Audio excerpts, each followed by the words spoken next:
Hello everyone, I am Anand from Global Teachers Academy's Law Faculty, and today I will be giving you an overview of Unit 8 of the subject of law for UGC NET examination, and the name of this unit is Environment Law and Human Rights Law. This is a very important topic, environment law. ये unit में दो जो main topics हैं, environment law and human rights law, इससे हम deal करेंगे. And जो environment law है ये काफ़ी इंपॉर्टेंट टॉपिक है. इसमें बहुत सारे कन्वेंशंस के बारे में हम पढ़ेंगे डिटेल में क्लास में, वो मैं आपको एक एक करके एक्सप्लेन कर दूंगा. सबसे पहला टॉपिक जो है environment law, we go through it firstly. Environment law, सबसे पहली चीज़, this topic of environment law, which is basically dealing with the protection and enhancement of the environment. हमारा कॉन्स्टिट्यूशन जो है वो इतना रिच है, उसमें हर एक प्रोविजन, हर एक एस्पेक्ट कवर किया गया है for the benefit of the nation and benefit of the citizen. उसमें से एक प्रोविजन है जो एनवायरनमेंट लॉ से डील करता है, और वो प्रोविजन है the concept of fundamental duties and active principles of state policy. So, provisions under Indian Constitution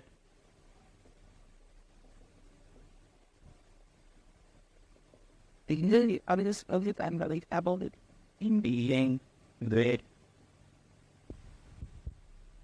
protection and enhancement of environment.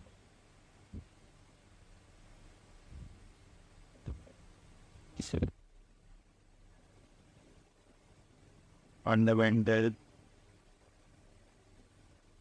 duty at all. Other than non-both I directive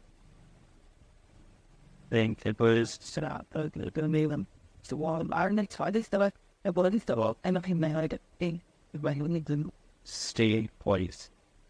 So what या make सकते हैं.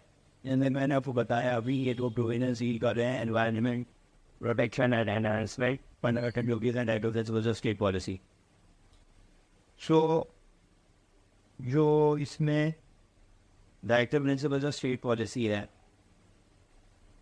वो क्या है basically? These are the guidelines that are given to the state to make India a welfare state. And fundamental duties क्या है? These are the duties of a citizen towards a nation. The active principles of state policy जो है वो इसके साथ deal करता है that it is a duty to protect the land, the protection of lakes, rivers, wildlife and environment. तो ये जो provision है the active principles of state policy का, protection of lake, wildlife, forests, reverse, ये किससे connected है? Protection of environment से. Protective principles हमारा कवर हो गया, उससे डील करता है एनवायरमेंटल प्रोटेक्शन का. पर फंडामेंटल ड्यूटीज कब आते हैं, ये कैसे डील करता है? तो भी इसमें भी प्रोविजन दिया गया है that it is the duty of a citizen towards the nation to enhance and protect the environment, wild life, forest etcetera. तो ये मैंने आपको प्रोविजन बता दी इंडियन कॉन्स्टिट्यूशन के अंदर that deal with the protection and enhancement of environment. अब हम इसमें ये देखते हैं ये कॉन्सेप्ट्स कहाँ से आए बेसिकली. चाहे वो फंडामेंटल ड्यूटीज़ के थ्रू हो या directive principles of state policy के थ्रू हो, प्रोटेक्शन ऑफ एनवायरनमेंट ये कहाँ से आए? By the 42nd amendment, which is a very important, highly important amendment that took place in the Indian constitution. और एनवायरनमेंट प्रोटेक्शन एंड असेसमेंट क्यों हुई India में, आप याद रखिए ये आई थी to implement those decisions and agreements or the steps that were taken in the Stockholm Conference. And Stockholm Conference जो है ये 1972 में आई। इसी कॉन्फ्रेंस में जो भी प्रोविजंस थे, जो एग्रीमेंट हुआ था, उनको इम्प्लीमेंट कैसे करना है, तो दे enabled the Indian Constitution to make various provisions, as well as this was the reason which was seen as the root cause for the enactment of Environmental Protection Act. Environmental Protection Act जो है, ये सब बहुत ही important acts है। Environmental Protection Act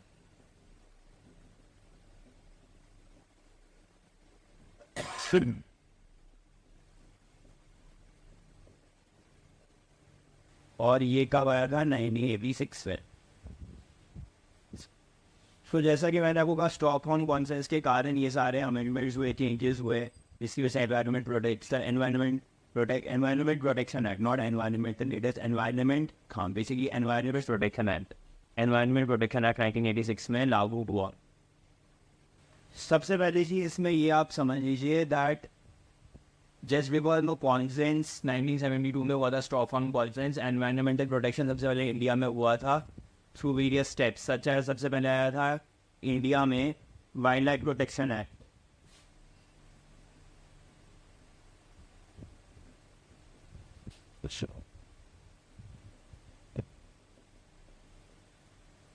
यह है 1972 में। फिर उसके बाद इंडियन गवर्नमेंट ने एक और प्रोटेक्शन एक्ट यूज किया था, that was water prevention and control of pollution act.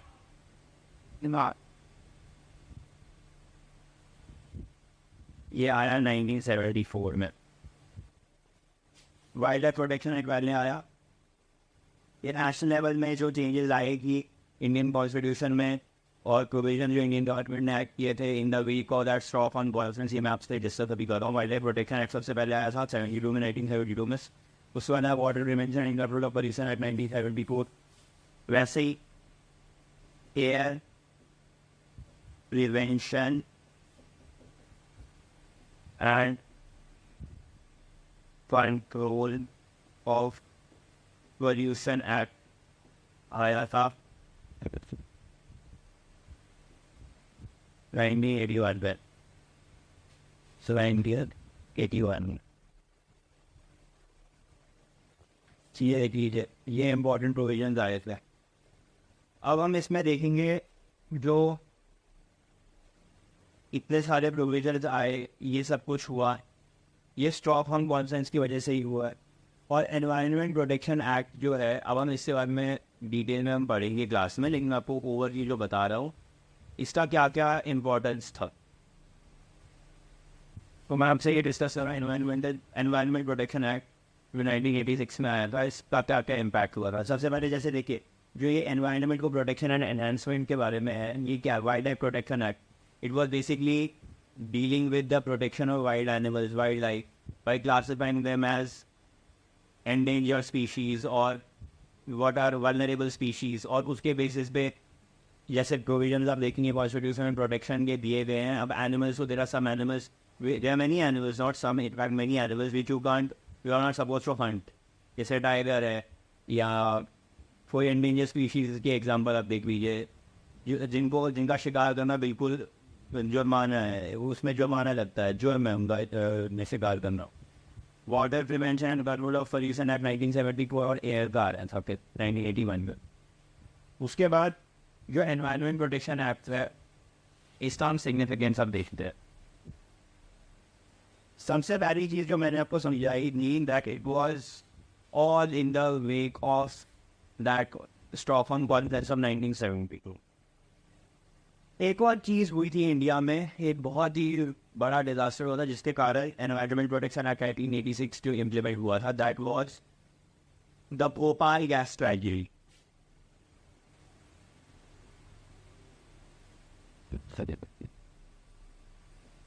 और ये कब हुई थी? December 2nd, 1984. ये इतना बड़ा डिजास्टर था जिसके कारण एनवायरमेंटल प्रोटेक्शन एक्ट बिल्कुल फोर्स में आ गया था 1986 में. इसका जो इम्पोर्टेंट एस्पेक्ट है, सबसे पहली चीज़ क्या है, that it deals with what were the, इसका पर्पस क्या था एनवायरमेंट प्रोटेक्शन एक्ट का, to implement the strategies and policies and agreements that were taking place in the Stockholm Conference of 1972. So you have to implement the policies.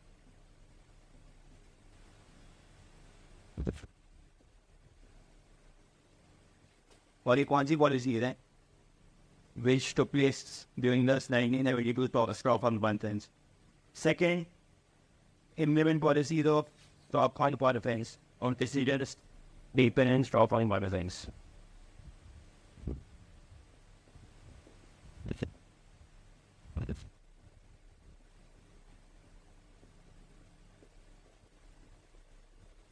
Policies on 1972. सबसे पहला चीज ये था इसमें. सेकेंड इम्पोर्टेंट चीज क्या है, to regulate the functioning of industries in India, और ऐसे उनको फंक्शन करना है जिससे कोई भी एनवायरनमेंट पे नेगेटिव इम्पैक्ट नहीं पड़ेगा. Functioning of industry second importance है इसका.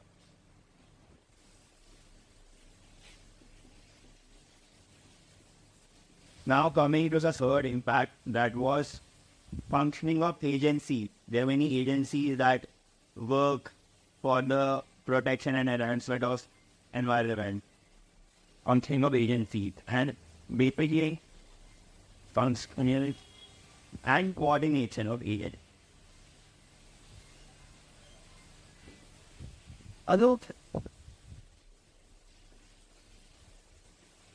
हम देखेंगे बहुत सारी एजेंसीज हैं जो नेशनल लेवल पे काम करती है, स्टेट लेवल पे for the protection and enhancement of environment. So उसके साथ भी कैसे उनका कोऑर्डिनेशन होना चाहिए बिटवीन एजेंसी, इससे भी डील करता था. फिर उसके बाद इम्पोर्टेंट चीज़ ये थी इसमें that enactment of laws. Fourth important aspect,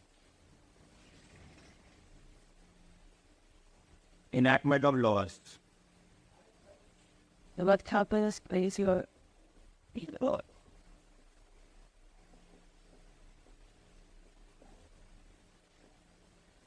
For protecting environment. about it, don't go carry filter is telling them aside that technology on. Enactment of laws for protecting environment. आपको पता ही है लॉ जब implement होता है किसी भी जगह में उसकी वायलेशन तो होती ही होती है, ये ह्यूमन टेंडेंसी है. जो फिफ्थ इसका फंक्शनिंग था एनवायरमेंट प्रोटेक्शन एक्ट का, वो ये था दैट जो laws for the protection of environment implement किए गए हैं, अगर उनको कोई वायलेट करता है तो उस पर पेनल्टी इम्पोज कर दे. So fifth aspect is penalties which are basically 5 years imprisonment and fine. And they know.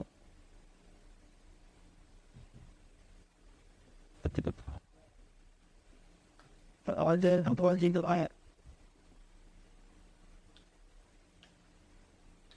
That's fine. फिर उसमें और भी changes I 5 years imprisonment and fine के साथ साथ. अगर कुछ ज़्यादा सीरियस लेवल का है तो इसमें ड्यूरेशन ऑफ इम्प्रिजनमेंट को इंक्रीज करना है फ्रॉम 5 to 7 years और increase to 7 years. battle or thing are they did not 7 years. It didn't really. I that what am I I that with ये मैंने आपको बता दिया दैट इसमें क्या क्या इसके फंक्शनिंग है एनवायरनमेंट इम्पैक्ट असेसमेंट के. और सबसे बेसिक जो कि फाइनल इसका फंक्शनिंग था वो था to promote the sustainable development. और ये सस्टेनेबल डेवलपमेंट क्या होती है, दैट आप ऐसे रिसोर्सेज को यूज़ करो जिससे रिसोर्सेज यूज़ होंगे for the development of the nation and also they should be no extinction of those resources. They should be used in such a systematic way that they should be available for the future. जो final functioning था इसका sustainable development. Development होनी चाहिए इसमें, promotion brown. ये resources आपको ऐसे use करोगे जिससे एनवायरनमेंट के लिए वो बचे भी रहेंगे आगे चलने के लिए, और उनका आप इस्तेमाल भी कर सकते।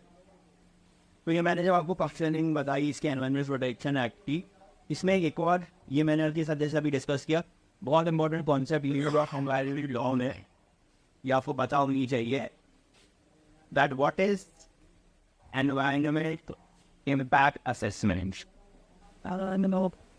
Environment make a video and thing I made it. impact assessment. ये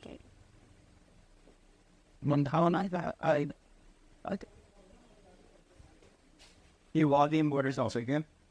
देखिए मैं आपको इन चीज़ समझा रहा है, इम्पैक्ट असेसमेंट वो होता है। देखिए जब कोई डेवलपमेंट प्रोजेक्ट इनैक्ट कर रही है गवर्नमेंट किसी भी वे में, before implementing the development project, government has to see what will be the impact of the development project on the environment, and whether ऐसा नहीं होना चाहिए, whether the impact will be that devastating that it will not be able to, the government or the country will not be able to overcome that loss. वो नहीं होना चाहिए। So there should be a systematic use of resources as well as the developmental projects must be implemented in a systematic way. इसका मतलब ये है that अगर आप कहीं पे कोई डेवलपमेंट प्रोजेक्ट ला रहे हैं, गवर्नमेंट हमेशा ये असेस करता है दैट इसमें कोई ऐसा इम्पैक्ट नहीं पड़ना चाहिए एनवायरनमेंट पे जिससे इतना सीवियर लॉस होएगा कि हम उसको ओवरकम कभी कर ही नहीं पाएंगे। तो एनवायरनमेंट इम्पैक्ट असेसमेंट जो है वो यही देखता है, इसके वर्ड सेंटेंस इन वर्ड से ही समझ में आता है, the development project which is going to take place उसका क्या इम्पैक्ट रहेगा एनवायरनमेंट में। ये मैंने आपको बता दिया। अब इसमें बहुत इंपॉर्टेंट सेक्शंस हैं। Section 2 of environment protection act, section 3, section 9, बहुत सारे इंपॉर्टेंट सेक्शन। सबसे पहले हम कुछ इंपॉर्टेंट डेफिनेशंस के बारे में पढ़ेंगे regarding the environment and the pollution, and they come under section 2। Section 2 of this act is section 2 जो है ये बहुत इंपॉर्टेंट है, वेरी इंपॉर्टेंट।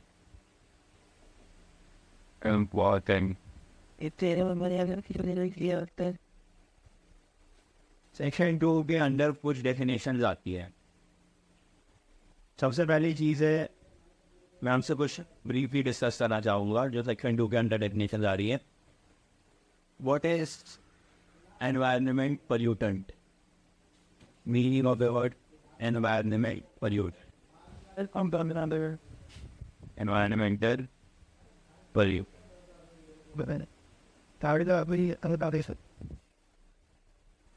इसका मतलब ये है the presence of such an element whose concentration when exceeded to the prescribed limits in the environment will cause pollution and will lead to the deterioration of environment, is known as an environment pollutant.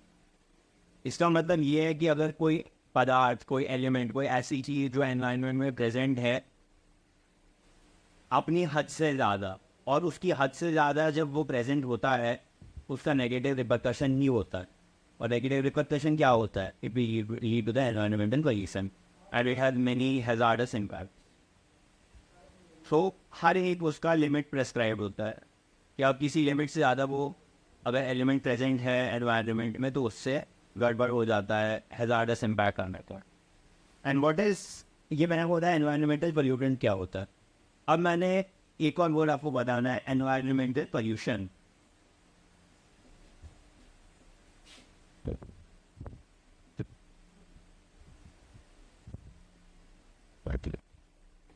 The presence of the pollution that is caused due to the environmental pollutant in the environment leads to the environmental pollution.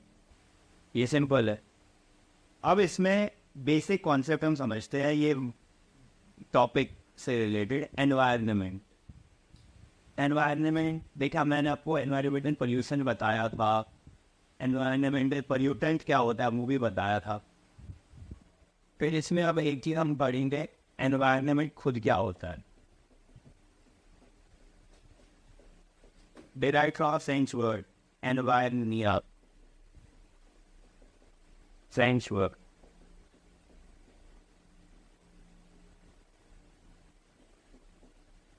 Sigma. It means to surround. Environment means to surround.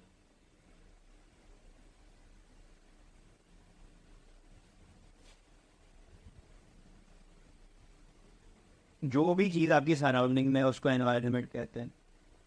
अब इसमें एक चीज़ है that there are many things that immediately surround you which may be abiotic like light, temperature, soil, even they are part of environment. And there are biotic factors that surround you. Biotic factors are the plants, animals. And what is the relation between the plants, animals, and various other abiotic elements of the environment? जो relation बताता है environment में क्या include होता है, जो relation है between the living, that is a biotic element क्या होता है जो living है, जैसे plants है, animals है, and the abiotic elements that is light, soil, temperature, इनके बीच में क्या correlation है, relation क्या है, how are they dependent on each other.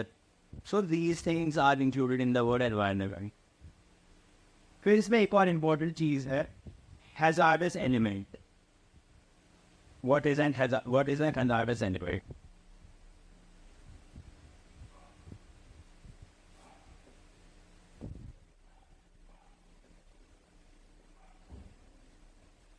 Hazards element क्या होता है?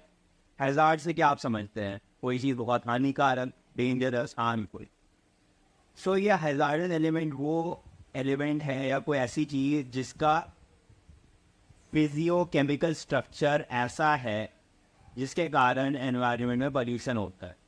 आप ये की तरह समझ लीजिए it has got very harmful और डिस्ट्रक्टिव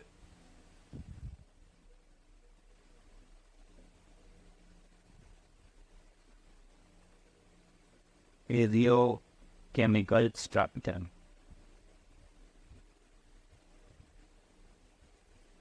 तो ये इतना विनाशकारी चीज़ है दैट इससे इसकी प्रेजेंस से इतना डिस्ट्रक्शन हो सकता है क्योंकि इसका फिजियोकेमिकल स्ट्रक्चर ही खराब है काफ़ी. तो दिस इज हैजार्डस एलिमेंट. अब हम इसमें एक और इम्पॉर्टेंट चीज़ पढ़ेंगे जो मैंने आपको सबसे पहले बताया था दैट स्टॉकहोम कॉन्फ्रेंस की वजह से जो गेम कॉन्स्टिट्यूशन में चेंजेस आई, अमेंडमेंट आई to protect and enhance environment. Stockholm conference क्या था? 1972 में स्टॉकहोम कॉन्फ्रेंस इनैक्ट हुआ. वहाँ पे it took place in Stockholm and it was basically to deal with what are the impacts, human impacts on environment and how to address them. क्या क्या problems create हुई हैं और उनको कैसे एड्रेस करना है, वो उसके साथ डील करता है स्टॉकहोम कॉन्फ्रेंस. फिर अब हमने ये देखा जैसे स्टॉकहोम कॉन्फ्रेंस के बारे में मैंने आपको बताया ये इतना इम्पोर्टेंट कॉन्फ्रेंस हुआ था. पोल्यूशन के बारे में भी मैं आपको बताया जाता हूँ. पोल्यूशन जो है उसके भी बहुत सारे प्रकार है. Pollution types.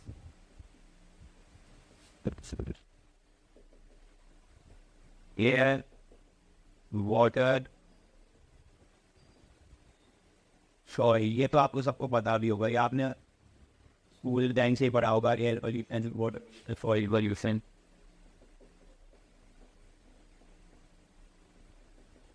और इसके अलावा और भी इम्पोर्टेंट कैटेगरी है जैसे नॉइस पोल्यूशन,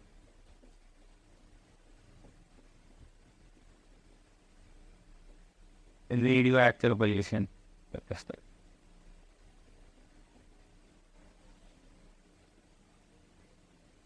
इस सब्जेक्ट में बहुत सारी कॉन्सेंसेस है जिनके बारे में हम क्लास में पढ़ेंगे. वो कॉन्सेंसेस बहुत इंपॉर्टेंट है. ये मैंने आपको 5 प्रकार बताए पोल्यूशन के. और ये पोल्यूशन कहाँ से है जो मैंने आपको एनवायरमेंटल पोल्यूशन बताया था अभी थोड़ी देर पहले.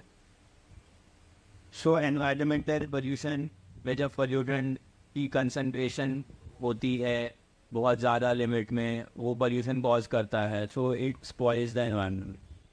अब इसमें एक और इम्पॉर्टेंट टाइप की पोल्यूशन है e waste pollution, e waste pollution.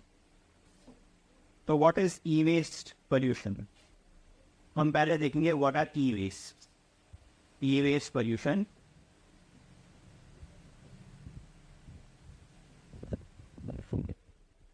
ये आता है, पहले हम देखते ई वेस्ट क्या होता है।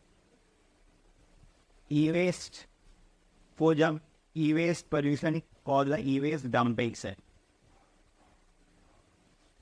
कोई ऐसी कॉमोडिटी जो इलेक्ट्रिकल यूज जिसमें हो रहा है, जैसे लैपटॉप्स, फ्रिजेस, इनको जब डंप किया जाता है बहुत मात्रा में कहीं पर भी, तो उससे ई वेस्ट पोल्यूशन होता है। ये मैं आपको बता रहा हूँ। सो इसमें एक और इम्पॉर्टेंट कन्वेंशन इसके साथ एसोसिएटेड थी, जैसे मैंने वो ऐसे बहुत सारी कन्वेंशन कॉन्फ्रेंस इनके बारे में हम पढ़ी डिटेल है। इसके साथ एसोसिएटेड आप याद रखिए बासेल कॉन्फ्रेंस।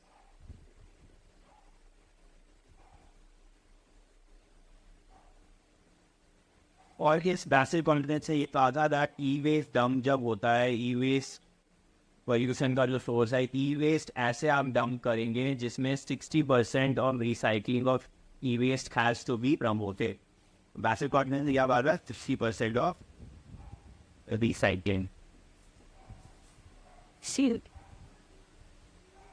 इसका ई वेस्ट इस बेसिल कॉन्फ्रेंस का इम्पैक्ट भी पड़ा था, जैसे 60% of recycling of e waste है, इसके प्रोविजंस का इम्पैक्ट पड़ा था इंडियन कॉन्स्टिट्यूशन पे, जो हमने इंडियन कॉन्स्टिट्यूशन ने ई वेस्ट मैनेजमेंट रूल्स पे फोकस किया था।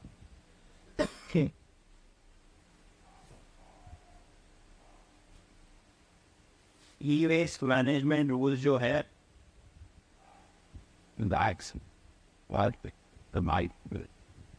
इस बार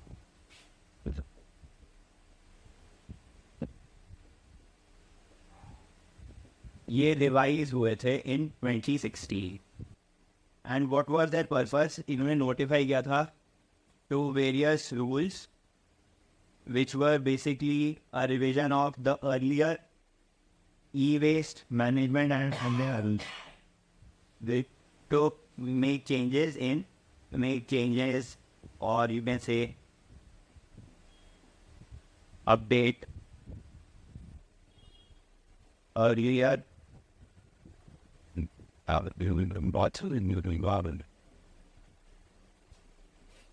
e-waste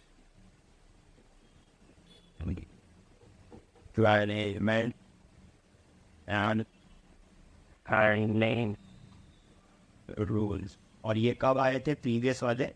2011 में। ये देख 2011 में जो रूल्स आए थे, ये और क्लियरली लिख देता हूँ, इनको रिवाइज किया था 2016 के चेंजेस में ई वेस्ट मैनेजमेंट रूल्स में। तो ये मैंने अभी जैसे डिस्कस किया है। अब इसमें एक और इम्पॉर्टेंट चीज़ है, कुछ बहुत ही इम्पॉर्टेंट सेक्शंस हैं एनवायरमेंटल लॉ में, और ये क्या डील करता है? These are basically dealing with the role of central government, how they can protect and enhance environment. Section 3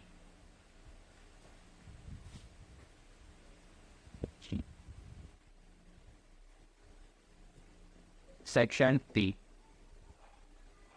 इसका क्या पर्पस का? It allowed the central government to enact each and every step should be enacted for the protection, enhancement and sustenance of the environment। Section 3 Section 4 ये बहुत ही basic है section 3। फिर section 4 भी एक और सेक्शन था इंपॉर्टेंट सेक्शन, वो किससे डील करता है? There must be an authority. अब देखिए जब रूल बनता है कोई अथॉरिटी होनी चाहिए to direct laws, to direct the parties to do something. So these are section 4 deals with the authority to direct।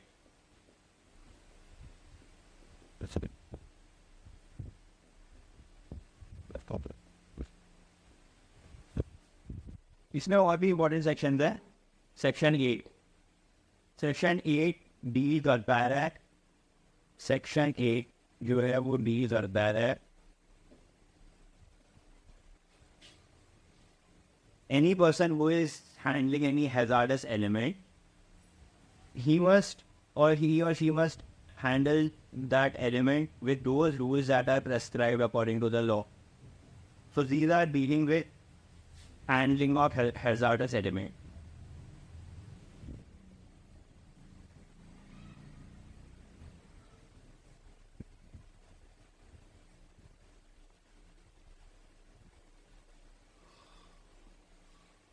So the section 8 deals with the handling of hazardous element and that too under prescribed rules.